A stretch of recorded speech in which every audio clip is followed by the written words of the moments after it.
তুলসী মঞ্জুরি দিয়ে এই 4টি কাজ করলে আপনার জীবন ভরে উঠবে সুখ ও সমৃদ্ধিতে।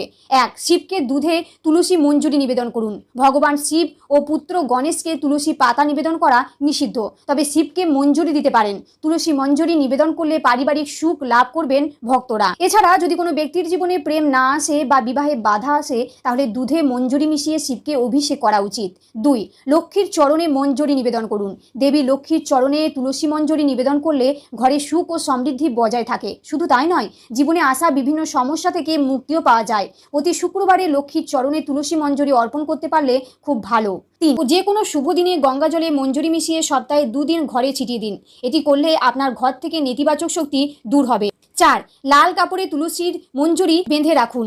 এটি করলে আপনার ঘরে দেবী লক্ষ্মীর অধিবাস হবে। এছাড়াও আপনার অর্থের অভাব হবে না। এর জন্য একটি লাল কাপড়ে তুলসী মঞ্জুরি বেঁধে আপনার বাড়ির যে স্থানে টাকা রাখেন সেখানে রাখুন।